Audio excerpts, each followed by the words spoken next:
কোনো জায়গায় ডিস্টার্ব নাই তা নয়, প্রত্যেকটা বিধানসভায় ডিস্টার্ব রয়েছে। আমার হবিবের পাড়া ছিল না, সেখানেও ডিস্টার্ব আরম্ভ হয়ে গেল। সব মিলে জিলে যারা ক্ষমতায় থাকে তারাই যদি করে, তারা কিছু করে নাই। আমি 2009 সালে এই পার্টিটা করেছি, তখন পার্টি ঝান্ডা ধরার লোক ছিল কম। সেই লোক আমি বাড়ি বাড়ি গিয়ে মানুষের সাথে ইয়ে করে এই দলটা তৈরি করেছিলাম। আমাদের নেত্রী মমতা বন্দ্যোপাধ্যায় তখন আমাকে দায়িত্বটা দিয়েছিল 2009 সালে। যে আজকের বাজারে যারা মাথায় 5 গজনে গুজিয়ে যারা ঘুরে বেড়াচ্ছে, তারা 2009 সালে কোথায় ছিল? হ্যাঁ, কে এলো 17 সালে, কে এলো 18 সালে, কে এলো 14 সালে, এসে তারা হয়ে গেছে নাকি? আমি 16 সালে যখন বিধায়ক হলাম তৃণমূল কংগ্রেসের, তখন সেই মুহূর্তে মানে 4 জন, আমরা 16 সালে 4 জন জিতেছিলাম। একদম ঠিক। হ্যাঁ, তৃণমূলের কোনো সিম্বল গ্রামে পাড়াতে বাড়িতে কেউ জানতো না, কোনো লোক সিম্বলটা নিয়ে পছন্দ করতো না। 2024-এর আগে যেভাবে দলে বিভিন্ন যে দ্বন্দ্বে একদম জর্জরিত দল, যেমন ধরুন 21শে জুলাই সভামঞ্চ থেকে নওদায় ওখানে হাবিব মাস্টার তিনি কথা বলছেন, জেলা পরিষদ যিনি শিক্ষা কর্মদক্ষ শফিউজ্জামান, কিভাবে ভরতপুরে হুমায়ুন কবির, এই দ্বন্দ্ব আপনি সামলে, গোষ্ঠীদ্বন্দ্ব সামলে, যেভাবে বলছেন হরিহর পাড়াতেও গোষ্ঠীদ্বন্দ্ব শুরু হয়েছে, করেছে এই জায়গাগুলো করছে। মদতটা কোথা থেকে পাচ্ছে? হবে 2026 না, মদতটা কোথা থেকে পাচ্ছে? 26 মদতটা কোথা থেকে পাচ্ছে, সেটা তার উত্তরটা আমাকে দিন। মদতটা কোথা থেকে পাচ্ছে? কেন গোষ্ঠী কেন তৈরি হলো, কেন তৈরি হচ্ছে?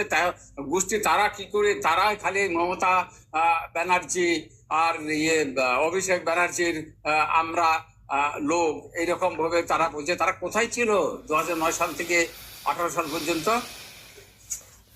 আজকে এত লড়াই করে, তখন বাজার ছিল কংগ্রেসের, আমাদের এই এমপি যে ছিল অধীর চৌধুরী, তখন বাজারটা আপনারা তো জানেন, আপনাদেরকে তো শিখাতে হবে না, আপনারা জানেন মুর্শিদাবাদের প্রত্যেকটা ব্যক্তি জানে এবং প্রেসের লোক তো সবাই জানে।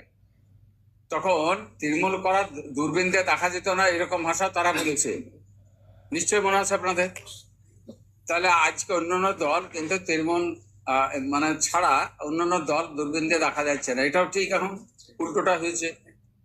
তো আমি 16 সালে জেতার পরে জেলা পরিষদ, আমি প্রত্যেকটা মেম্বারের কাছে, ফরাক্কা থেকে আরম্ভ করে আমার জলগে পর্যন্ত, রাত দিন নাই, আমি আর মধু দুজনা মিলে এই কথাগুলো শীর্ষ নেতৃত্বকে জানা। আমি একটা কথা বলি, দুজন মিলে আমরা জেলা পরিষদের 2016 পরেই 17তে সম্ভবত হবে, জেলা পরিষদ ভেঙে দিয়ে তৃণমূলে নিয়ে এসেছি। তখন এই সব যারা আজকাল নেতা, তারা কি জানতো? হ্যাঁ, একদমই জানতো না। সব ঝড় তৈরি করে, মানে আমি আজকে চুপচাপ থাকে, আমি কিছু বলি না, কিন্তু আজকে অনেক লোক, তাদেরই প্রাধান্য বেশি, তারাই যা ইচ্ছা তাই করছে। প্রত্যেকটা বিধানসভায় গোষ্ঠীদ্বন্দ্ব আছে। এই গোষ্ঠীদ্বন্দ্ব যতক্ষণ পর্যন্ত এর মেরামত না হবে, যতক্ষণ পর্যন্ত না মেটাতে পারবে গোষ্ঠীদ্বন্দ্ব, ততক্ষণ পর্যন্ত মানে অবস্থা কিন্তু ভালো নাই, ভালো থাকবে। বলছেন 22 করে মমতা বন্দ্যোপাধ্যায়কে আমরা উপহার দেব, আপনি বলছেন বিধানসভার আগে এই গোষ্ঠীদ্বন্দ্ব না মেটালে কিন্তু ফল ভালো হবে না, তাহলে বিষয়টাকে আপনারা কিভাবে বিষয়টাকে মেটাবেন? দেখুন, সবেমাত্র আমি দায়িত্ব পেয়েছি, ঠিক আছে, আমাকে দায়িত্ব দিয়েছে, কিন্তু পাওয়ার তো অন্য জায়গায় আছে, বুঝতে পারছেন? তাহলে এবার আমি ক্রস করব কি করে? আমি কোথাও গেলে পরে তো এবার গোষ্ঠীদ্বন্দ্ব, এই নিয়ামত এসছে, এসে এই গোষ্ঠীদ্বন্দ্ব করছে, আলাদা গোষ্ঠী করছে, এটা একটা তৃতীয় একটা ফ্রন্ট হয়ে যাবে। দুটো আছে, তৃতীয় ফ্রন্ট হয়ে যাবে। তাহলে আমি গোষ্ঠীদ্বন্দ্ব চাই না।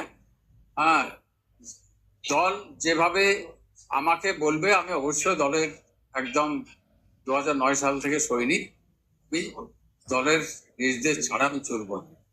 মমতা ব্যানার্জি আমাদের শ্রদ্ধেয় নেত্রী আমাকে দলে যোগ দিয়ে করাচ্ছেন 2009 সালে। তারপর আমার নেতা অভিষেক মহাশয়